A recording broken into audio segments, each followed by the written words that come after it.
Can freedom become a burden, too heavy for man to bear, something he tries to escape from? Man is a creature forever pulled between two extremes, between what some have called our inner God and our inner worm. Our inner God represents our powers of imagination and our symbolic awareness, which together grant us the ability to project into the future and to envisage almost limitless possibilities. Our inner God offers us the gift of psychological freedom. It shows us what we could be and tells us that the creation of our destiny is at least partly in our hands if we can but move forward into the realm of the possible. But alongside our inner God exists our inner worm, and this is the side of us which fears freedom and keeps us tied, like all other animals, to a limited set of behaviors and a limited set of possibilities. Unfortunately, for many it is our inner worm, not our inner God, which is the ruling factor of our life. We fear psychological freedom more than we desire it, and in this video we are going to investigate why. Nothing has ever been more insupportable for a man and a human society than freedom. Man is tormented by no greater anxiety than to find someone quickly to whom he can hand over that gift of freedom with which the ill-fated creature is born. If psychological freedom entails the ability to envisage constructive ways to change our life and to then act upon these possibilities, why should we fear this? According to Dostoevsky, one of the main reasons for this is due to the intimate connection between freedom and anxiety. For anxiety follows freedom as its shadow. Our ability to project into the future and to imagine how things could be makes us aware of better ways of living. But we can never be certain if the pursuit of the possible will contribute more to our salvation or more to our suffering. We may be godlike in our ability to conceive of the possible, but we lack the omniscient power to know if we are correct in what we see and if we are capable of achieving what we desire. And so our inner God wants to pursue the possible, but our inner worm fears what will become of us if we do. This strange mixture of desire and dread that arises in the face of the possible creates an inner conflict which for Kierkegaard is the essence of anxiety. For as he put it, anxiety is a desire for what one dreads, a sympathetic antipathy. Anxiety is an alien power which lays hold of an individual, and yet one cannot tear oneself away, nor has a will to do so, for one fears, but what one fears one desires. Anxiety then makes the individual impotent. Or as Rollo May explained, anxiety is the state of man when he confronts his freedom. Whenever possibility is visualized by an individual, anxiety is potentially present in the same experience. Such possibilities, like roads ahead which cannot be known since one has not yet traversed and experienced them, involve anxiety. To Kierkegaard, the more possibility an individual has, the more potential anxiety he has at the same time. To protect ourselves from the anxiety which accompanies psychological freedom, the 20th century psychologist Erich Fromm proposed that we enact behavioral strategies in order to flee from freedom. He called such strategies mechanisms of escape, and argued that these mechanisms of escape are primarily motivated by masochistic strivings.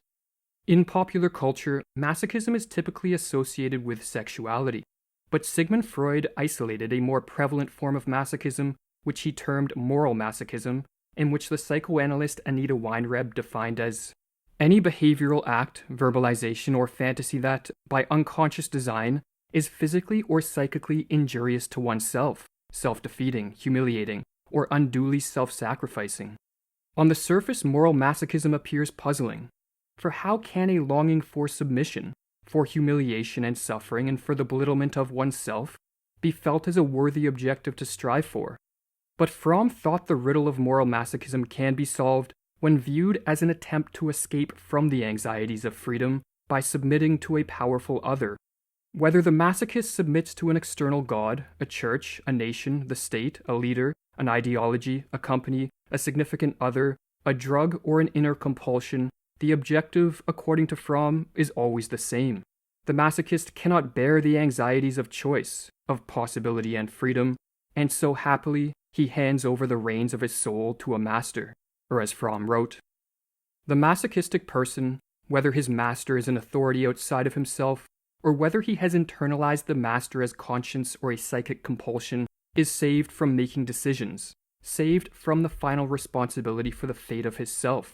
and thereby saved from the doubt of what decision to make. He is also saved from the doubt of what the meaning of his life is, or who he is. These questions are answered by the relationship to the power which he has attached himself. The meaning of his life and the identity of his self are determined by the greater whole into which the self has submerged. Moral masochism is ruinous to psychological health.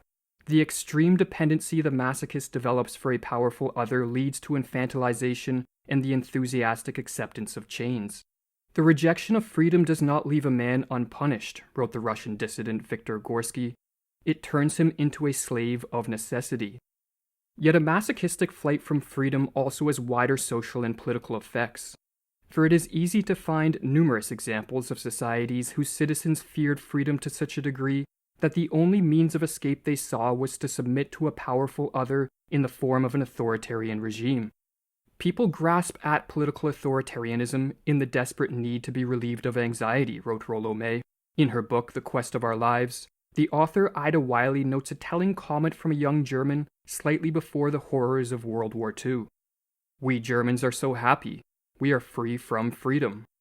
The negative social effects of moral masochism are not only seen in mass submission to an authoritarian regime, for a more covert mechanism of masochistic escape exists, and this involves submission to the tyranny of the majority, or what Fromm labeled as obedience to common sense, science, psychic health, normality, public opinion.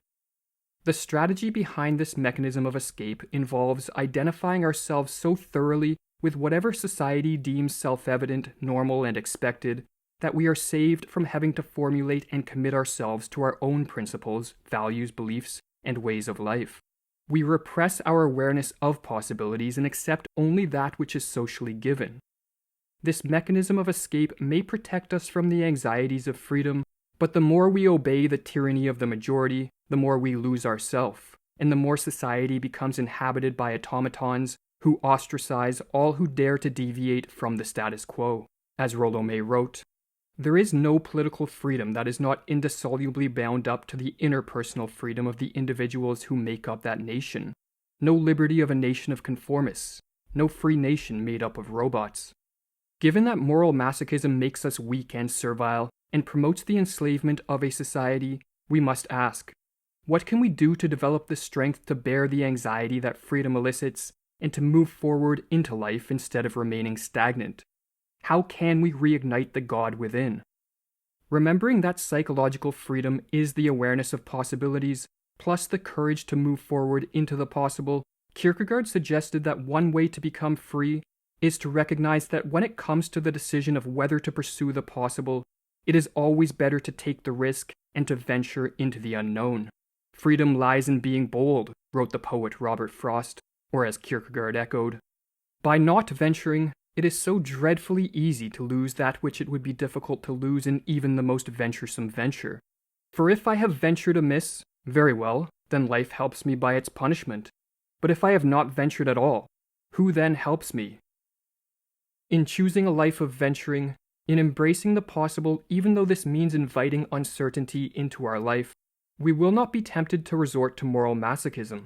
Rather, in venturing, we continually expand the confines of our comfort zone, we learn how to remain resilient in the face of failure, and we cultivate courage, self-reliance, independence, and hence self-respect.